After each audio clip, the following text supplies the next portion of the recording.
Good evening and Shabbat Shalom. Welcome to Living Waters, Falling Deeper in Love with God's Word. I am one of your hosts, Lauren Cruz. And I am Stephanie Pavlantos. Welcome, Shabbat Shalom. Welcome. Good evening. We are broadcasting from a different location tonight, so thank you for your patience as we switch and try something new tonight. Yeah. So we are on chapter 4. If you have your book, The Epic of Eden, and if you are keeping up with us, I don't care if you've gone ahead, but if you are keeping up with us, we are on chapter 4, and this was an amazing chapter. We were talking about it. Of course, we always get on early and start talking about what we loved about the chapter, and it was just like, I don't know, it was like such a good chapter, and it just gets better and better as you move on through this book. So. I agree. My mom is doing this book with us as well, and she always texts me during the week like, this chapter, oh my gosh, this chapter. And I joked with her. She said, I want to buy this book for everybody, like to give it to everybody, like to give it to every pastor I know, every believer I know. They need to read the book. And I feel the same way. Mm-hmm. But I said, I think I need to buy another copy of it so that I could read it again because mine is so marked up. I need a new clean copy so I can read it without all the marks. So, That's true. That is true. That's how I feel too, because it's like, but I feel badly because I'll buy it for people. I don't have a problem, but if they have to want to read it, and it's like you can tell them, and it's like I just think there's so much to learn in here, and I guess that's how you and I feel. I think I can speak for you in this because when we learn a lot from something, you want to pass it on, you want to recommend it, you want like everybody to read it and learn what you learned, but it's disappointing. It's like, have you read that book? It was so good. Yeah. No, I haven't had time to read it. So I'm going to make a confession because the reason I like it so much is because not only am I learning something, and honestly, it's not like this new concept. Like I understand what she's saying and I'm tracking with her and I believe it, but she explains it so simply. And so often, and I think I've said this before, I sit back and I think we are such stupid people. And I'm not saying that in a mean way or judgment. I'm saying that as much about me. And because I feel like we have done such a horrendous job of cheapening grace and being so flippant with our relationship with God. In this book, as I read it, it's convicting to me. And it's bringing me back to that understanding of just what he's done for me and how little I play in a part of this and how it just brings a whole appreciation to what God has done for me. And even this week, and I will get to it, but she ends the chapter. I'm so jumping ahead, but she's like, I know. Why do good things happen? Oh, I know. I love that part. Things happen to good people. And she gives 2 amazing answers. And I'm like, it's so true. Like, that's the best answer. Yeah. And honestly, if you say that to somebody, it will offend them because we think we're so smart and we think we're so good, religious and good. Mm-hmm. And her answer, I think, will kind of click off a few people because it makes you realize how ignorant we really are. Right. And we haven't come that far from the garden, have we? Do you think? No. I mean, like, no, we haven't. I mean, we may as well just eaten that apple yesterday or whatever. Yeah. Obviously fruit from the tree of tree of knowledge of good and evil, because we're no more. We've actually. I mean, I don't know if we've gone downhill or uphill or around the hill. We're just like no farther than we were. I think when I sit in a class or a teaching or a sermon or whatever, they always say, like, we have the whole counsel of the world and we know better now. And we look back at those Israelites and they act the way they act and we know better. And and after reading this, I'm like, yeah, but we don't do anything different than what they do. We are the same ignorant, prideful, self-appointed people that they've stiff-necked that they were. We tend to gloss over it and shine it up a little bit more, but fundamentally, I'm sorry that I act the way I act and think the way I think. And we're still arrogant. We're still arrogant. Yeah. Selfish and self-centered. I mean, the thing that I think, when I read, like, say I read Exodus and I'm reading about the children of Israel having to travel from this place to this place, and it's been 3 days since they have water, and they're complaining. They want Moses dead. Well, you know what? I would be complaining too. If I hadn't had water for 3 days and I'm in the middle of a desert, right? I would be complaining. Who wouldn't be complaining? So we can't, God's right in front of me. It's like, you can make a supernatural cloud here. Can't you just let it rain right in my mouth? Right. Just let it go. Right. So we're getting all these people on. So this is great. So hi, Linda. Hi, Lori. Hi, Dar. Yeah. So Lori said she agrees. So so we still have the same evil inclinations, and that's very good. Yeah, that's so true. So your mom and I talked this week a little bit. Did you know that? You did. That's great. I'm glad. Just over texting, but it was still fun. Let's jump back into the chapter. We're on chapter 4. And God's original intent, and she really begins with, the understanding of the whole Berit narrative is how she talks about it. And, some of the things that I picked up on were, in Adam and Eve, we find Yahweh, the suzerain Lord, promising his vassals, Adam and Eve, a land grant of paradise if they will remain loyal to their arrangements. What I have. Yeah, and the stipulations are few. There's really only one. Don't eat from the tree of knowledge of good and evil. Yeah. And on the surface, it seems like it's simple, even silly rule. But in reality, this one edict encompasses the singular law of Eden. God is God, and we are not. So I think that's a good way of summarizing basically what we've been talking about. Right. And I even had the next line. If humanity would simply acknowledge the innate authority of the Creator, which we do not like to do that, as a whole, and recognize that they are the tenants and stewards in God's garden, they would live in, and that they could live in paradise forever. Something that didn't make sense there. But if we could just understand that He is our authority and not fight against His authority. Right. That's what He wants. He just wants us to have a good relationship with Him and understand our place, because we are the vassal. This whole world is a land grant, right? I mean, exactly. Not ours. We're here renting space. Yeah. And the covenant was broken, and then the curse was enacted. Right. And we learned last week about the blessings and the curses. Right. And so He's going to keep His word. He is the God of His word. And it shouldn't surprise us. And she kind of goes off on a little bit of a tangent, which doesn't make a big deal, but she's explaining that actually chapter 1 was kind of cut off a little shorter than it should have been. It should have been the first 3 verses in chapter 2. And then when it goes to the place in there where it talks about the creation of Adam and Eve, that should have been like chapter 2. So she kind of gives that a little bit that, we're not going to change it now. It's been like that for centuries, but it shouldn't have been. So. Right. She then kind of goes into, and I really enjoyed this part because I've heard these different things, and I've heard she goes through these different theories to explain why there's why the chapters should have been separated a little bit differently. And she goes into an explanation of, we have Genesis 1, and then why does it seem to repeat things again?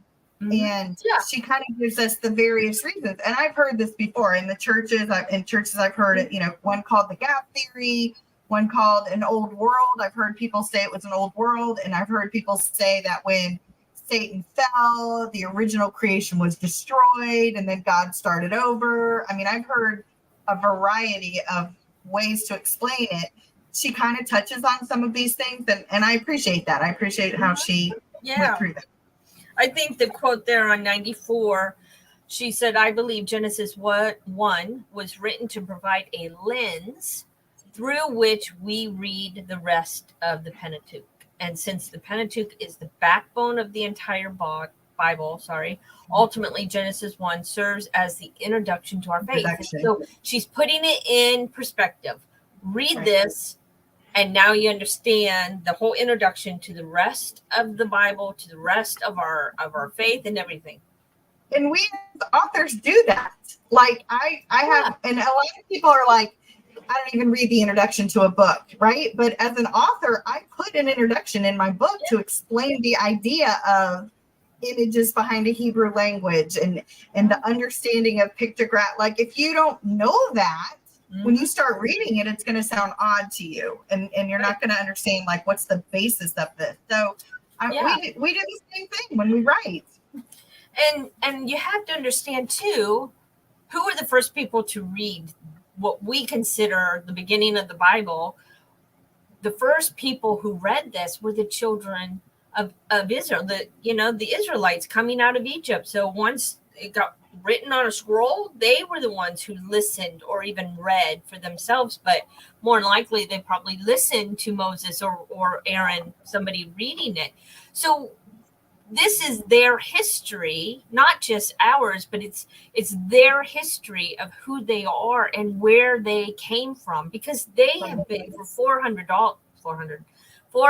years. I don't know where that came. 400 years they've been in captivity. They knew nothing but the Egyptian gods. They didn't know of their own God. And they don't know this God who's leading them out of Egypt. And so he's writing the story so they know who they are, who they were, where they came from. And we have to look at it through that lens. And that's what she's talking about. We have to look at it through the lens that they did. So, sorry, that's my little... And she said on 95, I said, I think the most central concern was probably educating Yahweh's wayward people as to who this God was and what this God expected of them, because they were used to worshiping all of the, pagan gods of Egypt. And so, and certainly a major point of confusion for the recently liberated, too long in Egypt Israelites was the concept of monotheism. And so not only is he introducing them to their past and introducing them to himself, but now he's like, there is no other God before me. You have to learn this. You need some time to learn this. And all those other gods that you heard about in Egypt, they didn't create the world. I did. So I'm just letting you know, this is what I did. and who wouldn't need that introduction? Who wouldn't need that understanding? We have to put it in perspective who the creator of all things is. And he's letting them know. And then he goes, now this is your life. This is your life. This is your history. Your past, because they didn't even know their history. They didn't know who they were. So it's very interesting when you understand it from that perspective. So, and I think it's hilarious that everything you read, I have highlighted in my own. Of course. I kind of giggle every time you read something. I'm like, yeah, we got that too. Well, she begins by going into the explanation. So the first one she talks about is the gap or the reconstruction theory. And, basically she's saying that there's a gap between Genesis 1 and Genesis 2. And I've heard this before that, that the world was destroyed, or God had a gap in time and started again, or, there's just different variations of that. And she kind of goes into, there's one of the words in this section, and it means destruction. And so she's saying, but in these other instances, the phrase is communicating destruction so complete that as if the object of destruction had never been created. And so she's digging a little deeper into some of the words that people are using to come up with this theory. Exactly. And I've heard that. And then she goes into the phrase that you just mentioned. So that, something was destroyed and something was formless. And right. It's the word formless and void. And so her understanding is, and what she's explaining is, some people translate that word void as destroyed. yes. And so you have to understand, like, it was void as if it was never even created. It was like, right.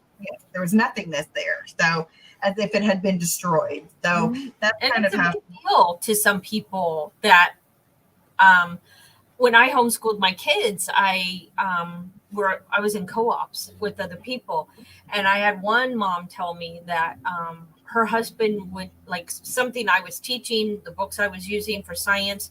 She goes, "Oh, my husband doesn't want me to use those books because they teach young Earth, and he believes in an old Earth." And so they would literally, move their curriculum or buy their curriculum specifically based on whether it was young Earth or old Earth. And I thought that was interesting because I never thought about it until someone said that, Right. But Another one she mentions is the geological era theory, and I kind of like this one. So this is what I have highlighted. Let's see if we got the same one here. On page 97, theologians were excited to see that the progression of 6 days of creation was very similar to the outline of the evolution of life on this planet, which was emerging from the contemporary science. And so, if you're going to go through the eras of time, you always hear about the eras of time. But what they're doing is they're basing those ideas on evolution. And so, again, are you going to base it on a Hebrew understanding, the Israelite understanding, God, creating as creator and designer of the earth?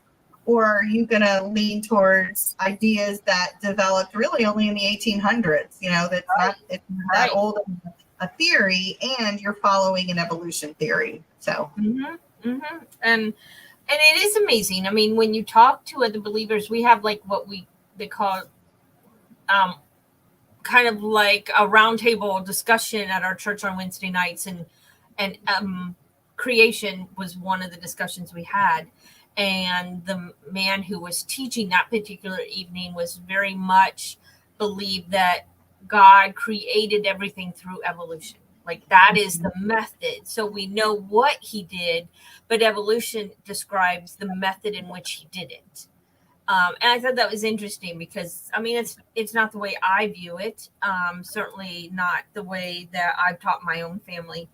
But it is out there. So, but she just mentions that the biggest fly in the ointment being that the sun, which most scientists would identify as the ultimate source of life on Earth, was not created until the fourth day. So if each of these are eras, then you have the fourth era when the sun is made and created and put in the sky, and the moon and the stars. So what happened for those other three eras? There was no sun or moon. So that's a little on shaky ground because of that.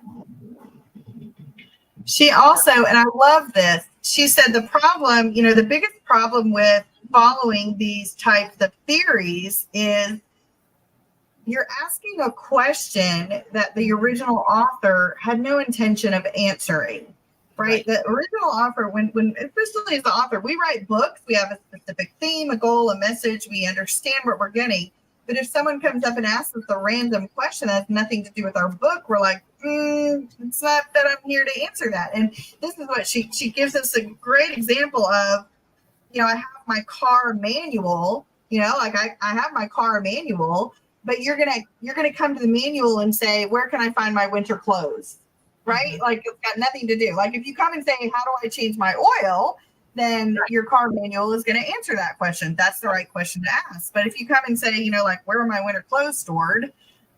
It's not going to say, look in the trunk, right? It's not, because it has nothing to do with that question.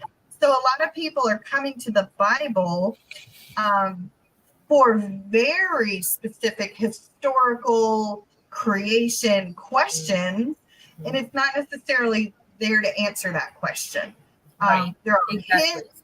We have hints. We do. I think we can use the Bible for history, I think there's lots of clues in there to help us, understand the progression of our earth and everything. But it wasn't written to be, this is how the world was created book. So, mm-hmm. And this is a little off topic because she doesn't talk about this at all, but you made me think of it, because if we actually look at the structure in Hebrew of the creation story, it's a sequence of patterns of the way it was written. So they call it a chiasm, which we've talked about on this program. But the first line, the first verse, as we might call it, is 7 words, and then the next one's 14 words, and then I think the next one's 35. So there's multiples of 7 throughout the verses. And then there's multiples of 3s and 10s and all of that. So it was constructed very deliberately, not just. Yeah. I agree with that, because there's too many chiasms, right?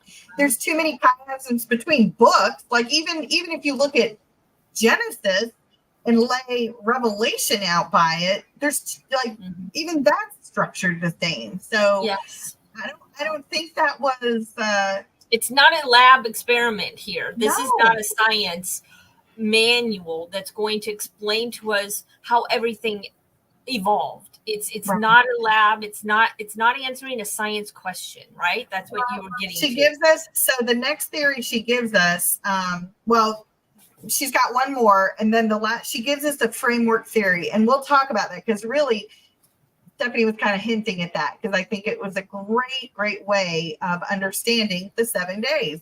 Yes. So she gives us one more theory about the 24-hour theory, and this is based on the verses that I think we have 2 verses in the Bible that reference a day is like 1,000 years, and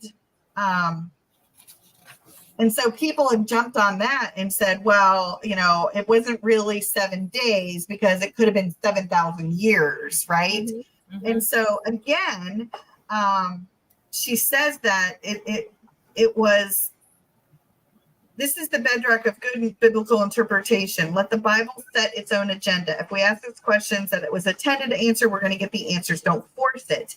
And the day is like 1,000 years was another theory that he developed, again, based out of, people wanting to fit the Bible into what they were starting to learn in society, like creation, eras and times that they were theories and things. They were thinking of new sciences and things that were being discovered. Instead of saying, how does this fit the Bible? They were saying, wow, how does the Bible fit this information? So, and that's hard. Yeah. And she brings up there at the bottom of 98, the top of 99. So obviously our writer thought something was very important was happening this day. So she goes, then comes the final most important day of the song, because she's calling it a song at this point, the 7th day. Although not the longest section, this segment has precedence in it that involves the 7th day. This number had symbolic significance among the Hebrews. And more important, it is the Sabbath day. So when you think about this, because again, if we go back, so there's a good comment there, but when you go back and you look again at the structure of the creation story, you have it beginning with nothing and you have it ending with God doing nothing. And so what do you have in between? If you go exactly, again, this only works in the Hebrew language, but if you count the number of words and you find the middle word, it's Moedim, which is God's appointed times, which is rest. So it begins with there being nothing. It ends with God doing nothing, resting. And in the middle is the treasure, which is Sabbath rest. And that's what's really amazing. So take it a little bit further, because it's not a book to explain creation. It's a book to introduce us to the idea of a need for Messiah. And so I know we've talked about this. Look at creation. God creates all this. He brings the animals before Adam, and Adam does get to name them, but Adam has nothing to do with anything that's created, anything that's put in front of him. anything. And then God creates a day of rest where all Adam can do is look at creation, look at the provision of God, and understand he had nothing to do with any of it. Right. And that's a foreshadowing of salvation, because God has set this plan for a Messiah. He has provided the Messiah. He provided the covenant with us. He provided the death and the means of the sacrifice. We had nothing to do with any of his provision. And all we can do is, like a Sabbath, rest in what he has provided for us. Mm-hmm. So, yes. So the question is not, how did creation get here? How many days was it? How much, what evolved, what didn't evolve? What did we have dinosaurs? Are we a million years? It's not that. The question is, how does it reveal Messiah? Mm-hmm. And just like, this is Ryan, but that it's basically a message to the vassal, the people who are given this land grant from their king. Yeah, and he's setting up the future, like covenants are coming, and you're going to have to understand redemption. You're going to have to understand covenant. So from the beginning, this is what we're pointing towards. Yeah, and he's setting the table that I'm your king. So let's get this straight. I'm the one who created everything you see, and I included a day for me in that week that I created, and I'm going to rest, you're going to rest, and we're all going to be happy. We're going to get along, and I'm going to give you this land. And so, yeah, it all starts like this, the beginning, like we said, this introduction to who he is, what he's going to do, and what he's already done. Right. Well, then we come to the one that we like. Yes. I actually enjoy this one, the framework theory. And she does a great explanation. If you take a trip to Disney World and you're going to take 100 pictures, I know I do. And when you go home and you create that photo album or memory book, you don't dump every picture into it. You're very selective. I'm a yearbook editor for my high school, and we take hundreds of pictures of each event. I mean, each person does. And there's no way we can include everything. But what we're looking for are snapshots that give us the best expression, the best experience, the best frame of what we did that day, what we did for that event. And so she does a great idea, like, the sun and the day one, we have day and night. It doesn't go into, well, what did that look like? Did the light move? Did the light shift? We don't get those pictures. We just get the big snapshot of day and night. Mm-hmm. So, yeah, she did a great. And she has a picture, and I know it's blurry if I hold it up. Be blurry. Let me hold it up. You want the bottom one or the top one? The one on page 100 for right now. Yeah. So she's done a really good job of showing how, like, day one goes with day 4, day 2 goes with day 5, 3 and 6, 7, 6 and 7. And if you guys have ever even considered looking at the creation gospel, what they do is they do like a menorah, and the menorah folds so the middle one is God, right? It's the Spirit of the Lord. It's the middle camera. That's the candle, the servant candle. Yeah, the 4th day. And so everything else folds on each other so that it's the same thing as what she's doing there. Day 1, day 1, day 4. And it's also in this chiasm, you have 3 days of creating a space and 3 days of filling that space. And that's what you were alluding to. So day 1 is day and night, but day 4 is the sun, moon, and stars putting in that day and night. And then you have day 2, waters above in the heavens and water below, the oceans. And then day 5 is filling the heavens and filling the oceans. And then again, day 3 is land and vegetation. Then you have filling the land with animals. And then, of course, lastly, man, women. Man and woman. Men. Yeah. And be fruitful and multiply. Right. So it's very interesting when you look at it that way. You see it differently. So you're not seeing it as a science project. So exactly. Yeah. So she did a really good job of explaining through that. I thought I was very much reminded of the creation gospel and And I think chiasm is a great way to explain it.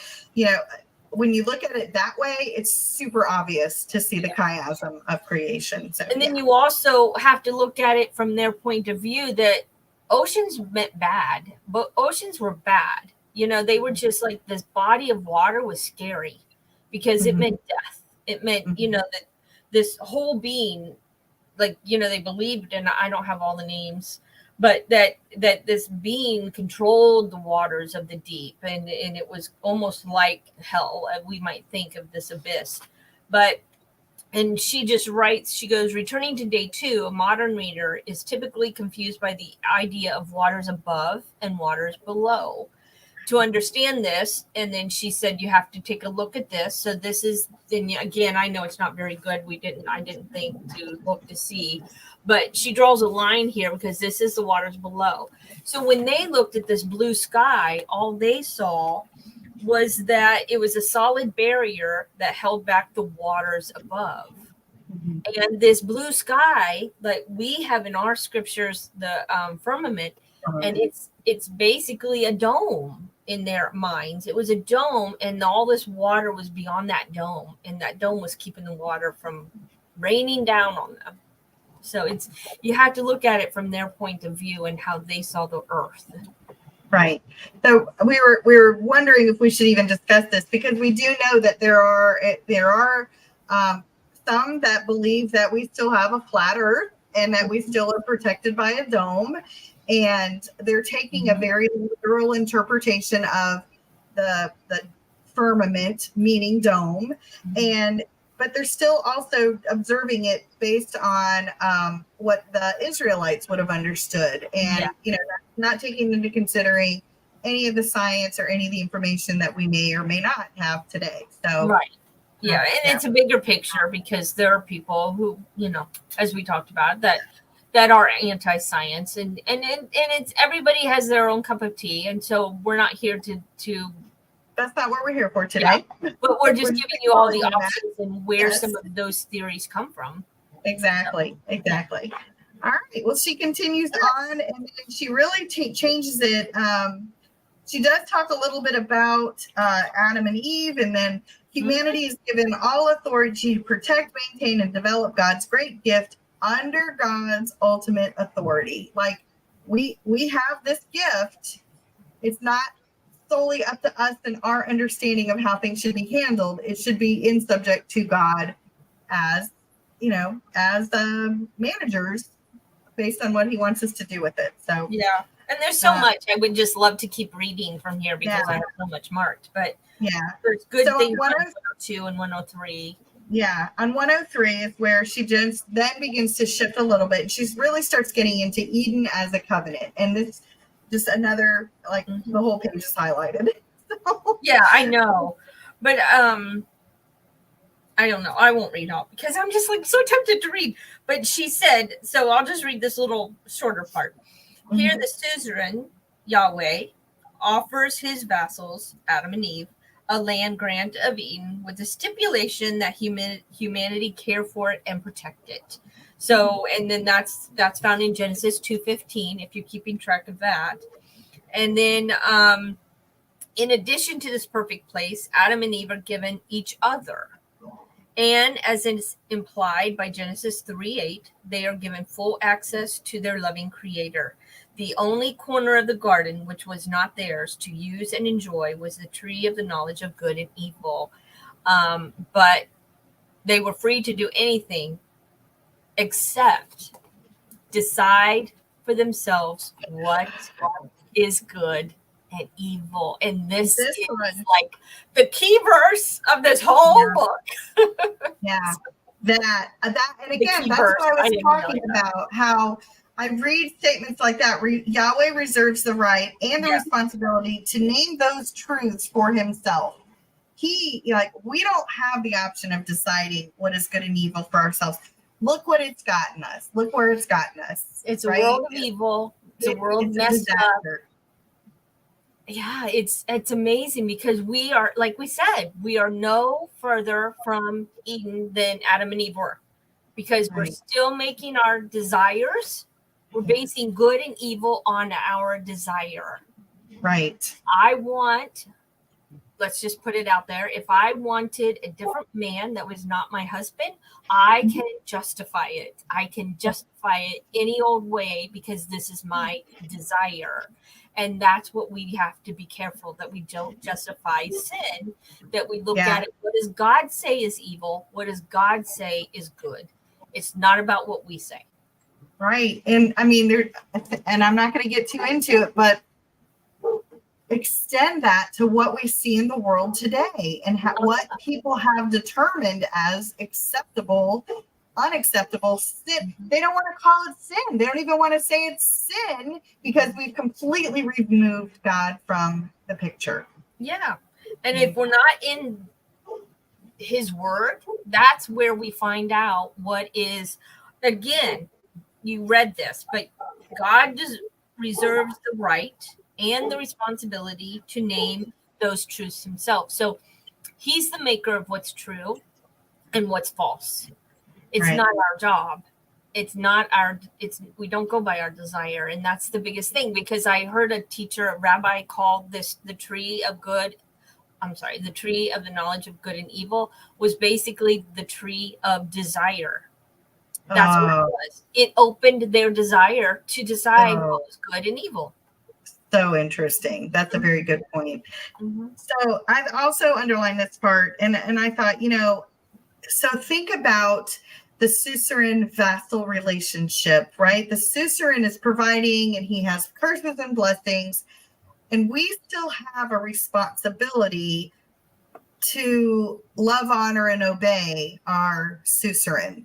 And so humanity must be willing to submit to the plan of God. A steward must choose this world for God's perfect plan. The steward has been given authority to reject it. And the whole idea of faith versus works, and how it's just faith. It is faith that saves us. I'm not dismissing that. But I do believe the missing part of a vibrant relationship with God is the works part, because we're fulfilling our part of the covenant. We're fulfilling the requirements of our covenant. And it's not, a lot of people, and again, the folks that don't believe that we have works as part of our faith, I think those are the ones that are cheapening grace. Because you're just taking it and you're not understanding. We're not understanding our role in that relationship with God. And we make it an example, an excuse to sin. Yeah. Because God will forgive me. And will he? Yeah, he will forgive us. He will. But we're cheapening it. We're making it less valuable. We're discrediting the blood that was shed just to save us. Right. I agree. And this is also another key phrase here. This is God's perfect plan. The people of God in the place of God, dwelling in the presence of God. Because those three words, because I've read this whole book already, people of God, place, and presence, they are used continuously in every chapter. And so she points out here's the people, here's the place, here's the presence. So keep those three things. So Dar made a comment here. I'll just put up here. One can find some document, some piece of scripture taken out of context to validate the perception of doing what they want. You're right, That's Dar. true. It is true. Yeah, that's a good point, Dar. And you know what? Even me as a teacher, right? Because I definitely have my understanding of things. And yes, I've invested time studying and effort, but I could be wrong. Mm-hmm. But I'm basing my understanding on what I've been exposed to. So, I freely admit that myself. And we need to challenge ourselves. We need to challenge, Lord, is this really from you and what I'm doing? I mean, I remember a day, I remember it very clearly, where the Lord very clearly said to me, that thing right there, that's an idol. You've made an idol out of that. What are you going to do about it? But it's opening myself up. I did, really. And allowing him to talk to my heart and tell me what I'm making an idol of, what I'm doing wrong, what I'm justifying that's actually sin. We need to let him speak into us and tell us where we're wrong. Be willing to listen and to accept it. You've shared before that you pray, Father, if I have learned something wrong, correct me, right? Yeah, You've correct shared me. that before. And I think that's a great, God, let me, only learn the truth. Let me only speak the truth. Let me, I want to handle your word accurately. If I am learning things incorrectly, let's get that out. Let's get Whatever that is out. false in me and in my heart and head, give me the truth, because that's what I am understanding. That's what I want to understand, I should say. Right. But yeah, we all want truth, but we're sometimes willing to take a shortcut. So let's put it that way. All right. But this is just good. Even the next part, consider the Sabbath. I know we have a lot more to talk about, but she does put in here about the Sabbath. So I'm just going to read this very small. But she goes into the word Shabbat, which we use in Hebrew. And then she said, can you imagine what a gift of the Sabbath meant to the Israelites standing at the foot of Mount Sinai? And again, we have to get back to their mindset and who they were, what they were, where they came from.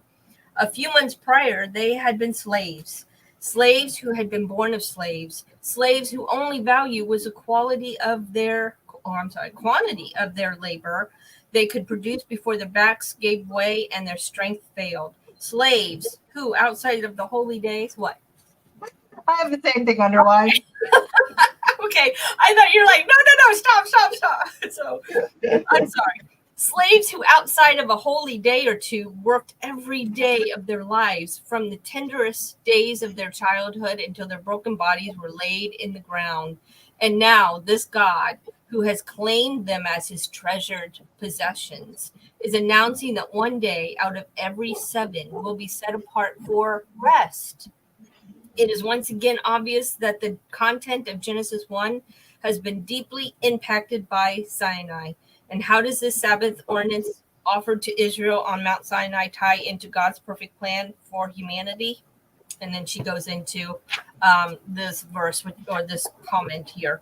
But it's very interesting when we have to remember that the essence of mankind is not work. Yes.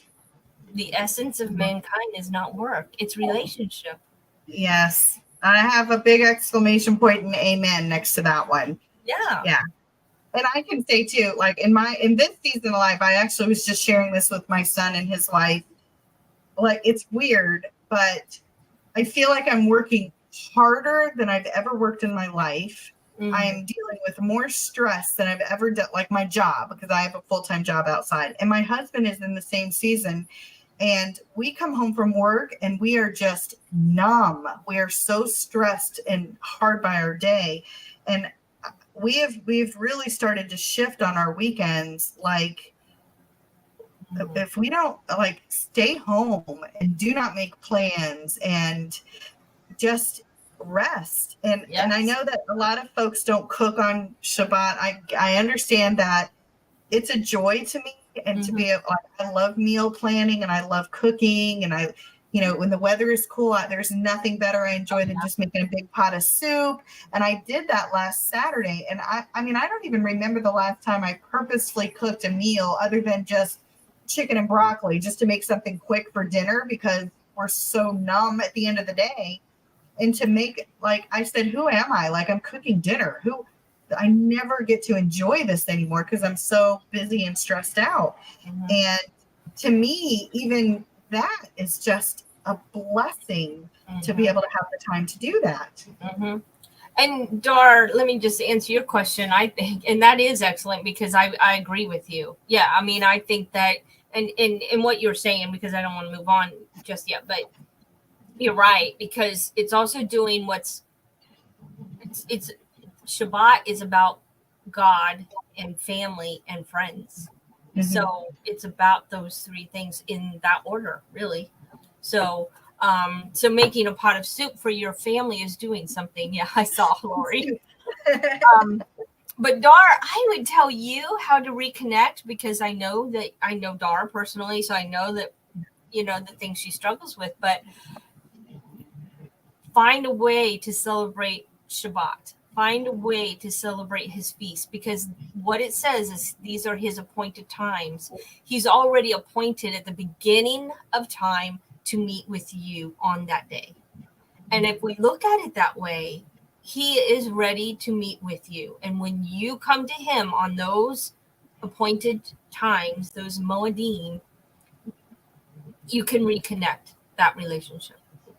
If that makes sense. Do you agree, Lauren, or do you have something different? Yeah, I was thinking, how do you reconnect with a relationship of any kind if you're gun shy? And I think, I mean, there's family members I do not have a relationship with, and I don't know that I want to because I'm gun shy. So I think the basic is, let me get my relationship with God correct first and understand the peace that comes from that. Yes. And then I'm better able to handle what I need to do. Definitely. Yeah. Okay. All right, moving on. Moving on. So we have Adam's choice, and then we have a whole section about Eve, and then we have a whole section about Adam again. Yeah. So maybe we should just skip to Eve, and then unless you have something. No, I mean, he definitely did. Yeah. Sorry. Yeah. And being made in his image and really interesting. I thought this was good. Yahweh, so they didn't make gods in their images. They would make images of adult idols. But Yahweh is presenting himself to us as a divine craftsman who's making the idol of himself. Like I don't know if we really grasp the depth of being made in his image. That's like, that could be idolatry talk, but what he's doing is he's making man in his image of himself, which he himself animates. And that idol is us. Within the worldview of the ancient Near East, the message is clear. We are the nearest representation of Yahweh that exists. Man, we've cheapened, not only we've cheapened grace, but we've cheapened everything that God's put into us. Like, we have great value in who we are as God creates us. And it's not physical either.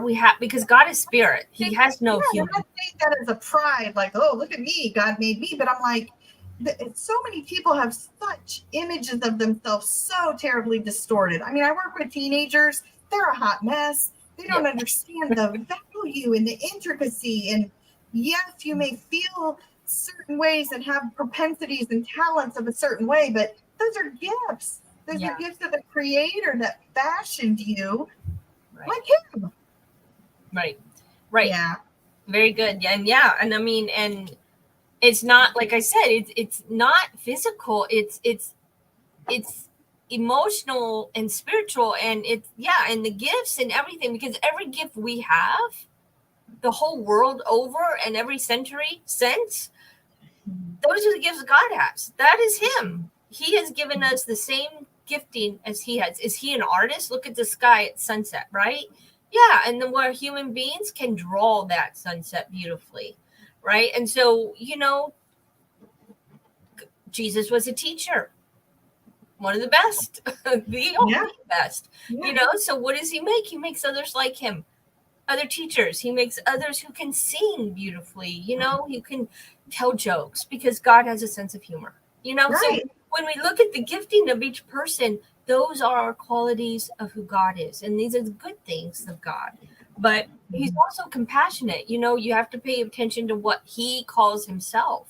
He calls himself compassionate, long-suffering, merciful. So we, in turn, have to be those things if we're going to be in his image. So, lots of good stuff in here. Lots of good stuff. He goes into Eve next, because the next mankind person was created was Eve. So she does talk a little bit about that, and she does go into what we lose at the fall, and she discusses a little bit more with Eve, and she said, we were created to be. I'm trying to say Eve's prior to the industrial age. I'm trying to find Eve, the one blessed to mother the human race, will now die in the process of bringing forth the child. And she's taking it more of the pain of childbirth and the risk of childbirth and all that. But even further, and I heard this from Skip Moen when I read his book, and I really agree with this. It's even also the death of parenting, right? We've lost that we die a bit in the process of parenting. Like parenting is not going to be an ease and peaceful experience now. Like we're going to fight with our children. We're going to have, the death of relationships. And that's part of it. It's not like we're not just bringing forth children in pain because it hurts to give birth, but we're bringing, it is a toil at times to be parents and to be mothers. And that's part of it. That's Good part point. of it. Mm-hmm. And then, of course, there is death, and she mentions that, even 100 years ago, you could die in childbirth very easily. So you have all that whole side of it. So, so there was a lot, and a lot in here. And he does go into the whole bones of my bones and the flesh of my flesh and the helper suitable, which is a whole nother show. Let's just say a whole nother show. Yeah. So Adam, do you want to move on? Are you done with these? No, I think that's it. I think she so on page 109, I don't know where you are in your book, and if you want to add anything more than this, she says they are no longer able to live their lives together with the same mutuality. Rather, they're now locked in a competitive relationship, vying for control over each other. So, and we were talking about this because now you made me think of something else, but it's your fault. But we were talking about they were to be one flesh, right? We were discussing that, and so when you go back to the creation story, after God created, Adam and Eve, and then he told them to be one flesh. And that one flesh, there was no hierarchy within one flesh. It's this, right? It's this. Correct. And as due to the fall, and this is kind of maybe skipping a little bit ahead, but due to the fall, this flesh now became, I'm one flesh, you're another. We're not one. And I have needs. You're going to make sure I know your needs. I'm going to make sure you know my needs. And we're going to argue for power. We're going to compete. Who gets more attention? Whose way should be given priority? We're going to compete with each other. That's a result of the fall. And so what was instilled, we need a hierarchy now to control this fire and this passion and this desire in each person. We need a hierarchy. But what did Jesus do? He redeemed that. He is restoring. So through him, when we're believers in him and we are following his ways, it's not about our flesh anymore. Now it's about our spirit being one again. And we don't need those hierarchies because we're one, and we're running out of time. But we are one, and we should go back to that when we are one in Christ. When we are one in the Messiah, we need to act like one in the flesh and in spirit as well. So, sorry, that's my rant for the day. I agree. So, all right, well, we're doing well. We have about 8 minutes, so we can. And we have like 10 pages. Yeah, we do. This was a long. It was a long chapter. It really was. And he even talks about we who are created in the image of God are designed to love and create and produce. But when that work is forced upon us, it is fruitless. And he's talking about the ground, because now we're forcing something, and then it becomes toil and our will is broken. And I thought that was an interesting comment about that. So, and then he also talks about this idiom being the sweat of your face. It was perspiration inducing fear. Do you want to go there? Because I think this is really good.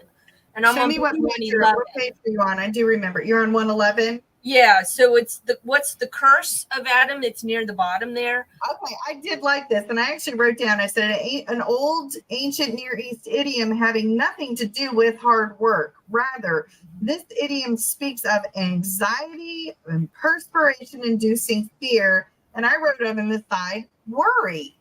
Like, Yeah. We didn't worry about things before the fall. And now I'm going to starve to death. I'm going to, is the rain going to wipe everything out? Is the sun going to scorch everything? Am I going to be able to feed my family? The crops are going to fail. Am I going to starve? Yeah. It's worry. Right. And what do we do today? Like, why do we work so hard today? We're worried about keeping our job. We're worried about losing our homes. We're worried about, we're worried. And it wasn't like that in the garden. It wasn't like that in the garden. Food. Right. And this is a difference. The ground is cursed. The ground before was willing to give anything to man. God cursed the ground and said, no, you won't give anything to man anymore. You're going to if you saw my Facebook post about my carrots, I've been trying to grow these carrots. I picked them. I'm not kidding.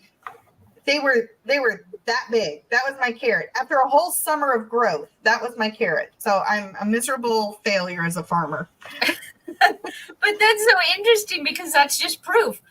Yeah. Look up here in Northeast Ohio, weeds grow so well. And we may not get anything from our garden, maybe, but we have weeds that we can grow in a drought, in ice, in storms. We can grow weeds in any weather. All winter long, if I look at my flower garden, the weeds are still green, the flowers are all dead. So it's just amazing. But this is the curse of the ground.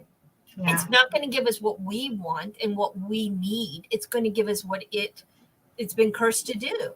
And that's thistles. And there you go, Lauren. Yeah.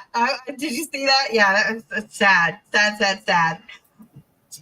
Okay. So she makes a great point on page 112. And this is kind of sad too. This is sad.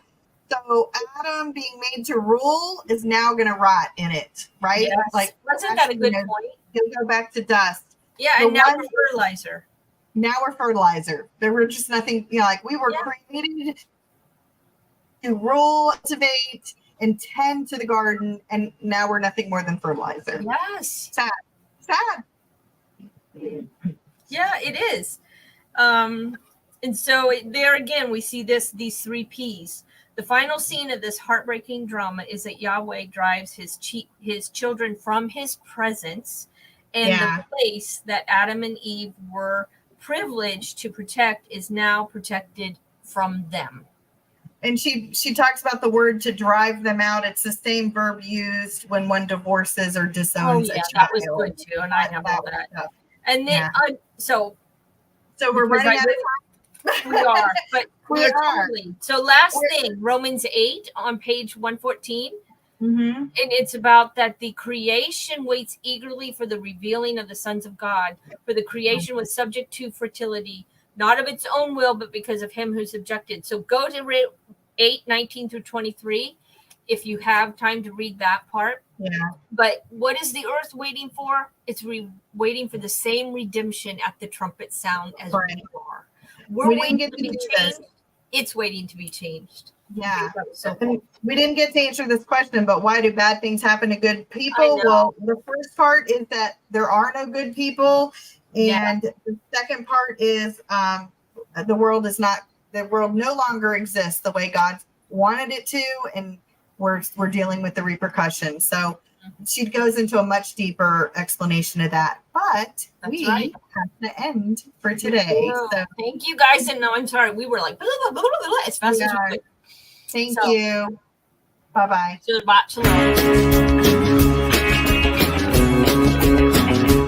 We are richly blessed to bring you what we believe is the fullest, most diverse, yet up-to-date progressive teachings, discussion, and prayer programming you can find anywhere on this planet.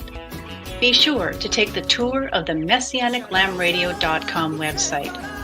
I'm Susan Hoogie, thanking you for joining us on the Messianic Lamb Video Network.